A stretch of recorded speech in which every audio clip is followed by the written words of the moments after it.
So we on a date, y'all. This dude took me on a date, and now he's trying to make me pay half for the bill. Let me see it since you don't want to pay. Let me see the things I can show them. Because this is embarrassing. I was No. going to pay, but you said I wasn't getting that. But that don't matter, though. You brought me on a date. Yeah, and I paid you. And you were supposed to give me something. This food That don't ain't make free. no sense. Like, this is petty right here. That's cool. I'm about to pay my half, and I'm going to leave. Are you serious? Hold on, wait a minute. This is so serious. sad. Y'all, this boy really making me pay though. Hold on. Here. Oh, you paying for yours? Yeah, just take it. You making me pay? That's weird. Like, damn. Like, making me pay for my own stuff. It's like, this too much. I would never come on a date with you again. She just gave me some coochie. That's what I'm talking about! That's why he's the MVP! That's why he's the GOAT! The GOAT! What did I tell you? Only here at Bountyville can you connect the dots like this. Guys are starting to see the message. They're starting to see other videos, and you're starting to see a trend of men holding themselves to a good higher standard. So he said, if I'm not getting boxed, this food ain't free. You're coming out with a man, you're going to have to pay. And she had all types of issues. And it sounded ridiculous when she was trying to tap her card on that card reading machine. And she goes, I'll have to pay for my own stuff. That's just petty. That's wrong. That's weird. Paying for your own stuff as an adult and being an adult is weird. Being equal, that you want this equality, right? To do these things, have this bank account, have this money, go out with random men and not just one man and try to make him your husband. You get upset because men are being, holding you to some type of standard, and you're like, well, I can't pay.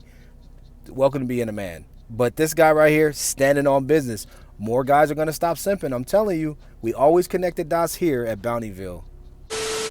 I love when I hear men talk about passport bros like they have the money to fly internationally to get a wife with higher standards when they can't even afford to fly domestically to get a woman with bare minimum standards. Jokes. Shame, guilt, insults, or shame, insults, guilt, and the need to be right. Sign language, because women like this are just missing out. That's the thing. They have a fear of missing out, and they know that their life's passing them by. But instead of going and getting into Everest College, they would rather just scroll through TikTok and get triggered by seeing men in the United States traveling. So what does she do? She shames and says that men are poor, broke and poor, and they can't even afford to go domestically and deal with women here in the United States. And she had to add this little pun. Dealing with women here in the United States with their general standards, with their bare minimum standards. But women don't understand that the bare minimum standards are always going to be stacked and loaded. And men are not going to deal with women who are early 30s and look like they're almost 50 like yourself. They're just not going to do it. When they can go overseas, Southeast Asia, pay way less money, deal with women that are way more grateful, deal with women that are more attractive than you, younger than you, can actually, check off the man's boxes for once instead of selling it for your old ass. Dried up, loose box. Guys don't want to deal with that. So they'll go overseas. So these women here, of course, they have to shame it because they're upset that this is all that they're seeing on their feed on TikTok. But whatever, man. Like I said, you can always join Club PCD, get yourself a plant, a cat, and a dog for your troubles. And just remember, that box wine will always be there for you. That Jackhammer 6000, that Magic Bullet, and, that lubrication that you're going to have to keep on lubing up that old emissions on that old box. You're going to have to keep on lubing up the pistons and everything in that old motor that's running in you because it's becoming more and more prehistoric as you make these videos.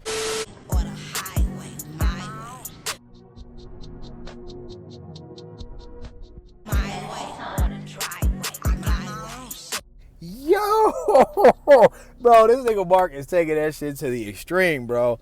Bro said he got the women flying him out. Guys, go. I'm starting to see the comments on this video on TikTok. Bro, people are like, fly me out under women's comment section. Yo, this soft guy era is wow. Wait till the merch, bro. Wait till the merch. The merch is dropping, bro. I'm telling you, dudes are going to be in their merch, bro. It's going to be crazy. Yo, this role reversal mirroring, bro. We are masters at this, guys. We are the masters at this. The masters of mind games for a long time, and probably still is, are women. But guys, these mind games here, yo, Like we're actually like seeing some reverse, really reverse roles, reverse psychology, mirroring, wherever you want to call it. Yo, this is wild, bro. Shout out to Mark. Men have told me that when they come up and just have a casual conversation with a woman, they can tell what kind of man is in her life and what level of proximity, like if she's maybe dating, just by like certain behaviors or things that she says and does. Women don't read actions the way that men do, and I don't care how good they are at it, like they just don't read actions the way that men do. We are so deceived by like what we hear, and like it's not the same. We speak completely different languages, and the more that you realize that you are completely different mentally and emotionally from a man, the more you have protection against some of the things that happen. Because as soon as I realize a man Which is how you know she was raised by a man, if it was a single parent, because she's speaking sense.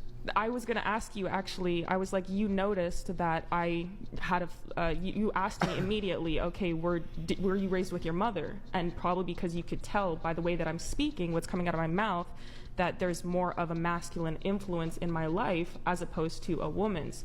And so it's something that you delineate already in your mind that's completely different to what a woman would operate in.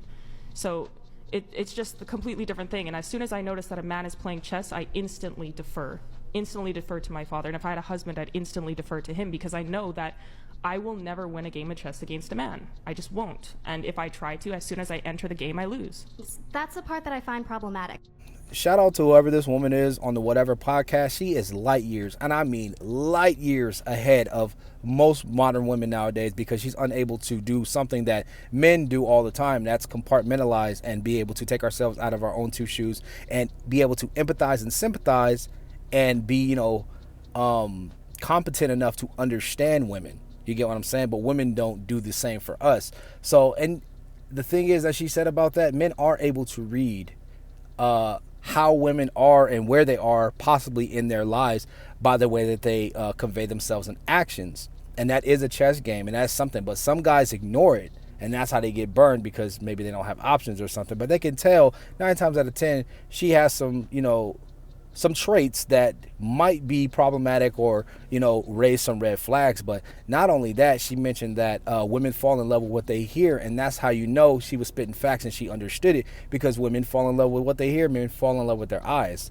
So, of course, the woman in the end is going to say, oh, that's problematic, straight up, because she doesn't understand what the differences are between men and women. She can't empathize or sympathize with men. She's in her own two shoes, and that was the end of the clip. I wish it would have continued, and we got her silly perspective and we could have dissected it, but you could just tell in the end where she said that that's problematic, because 9 times out of 10, I'm not even going to speak on it, but she probably thought it was problematic because she doesn't have an advantage. I'm pretty sure, I can bet that's what she probably said her rebuttal was to what she said. But great clip nonetheless.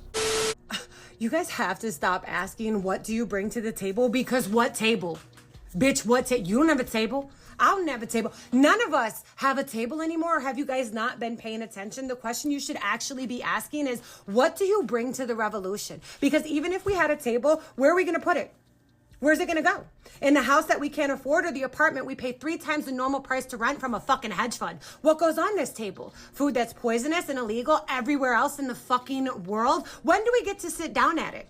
At 10 o'clock at night when we get off our second jobs because our government refuses to regulate a livable fucking wage? Maybe we can have a nice conversation with our children about how they properly guessed the right multiple choice answer while narrowly avoiding a fucking school shooting. We can set our hypothetical table with the fine china your mother left us after dying at age 53 of heart disease because she can't afford health care or fucking medicine for that matter. And if we're really fucking lucky, we can wheel in Gramps in between his chemotherapy treatments because he spent a lifetime eating red dye and inhaling mesothelioma. We got bigger fish to fry than can you even cook? Yes, darling, yes, I can fry you up some nice carcinogen sticks and pour you some diabetic go-go juice after a long day of surviving this dystopian circle jerk. Let's focus on gender roles and not the fact that I have perfect aim with the long shot fucking rifle, because that's what matters in a society where it requires 2 incomes to eat poisonous food while living in a polarized, propagated, overpriced hellscape, right? What you just said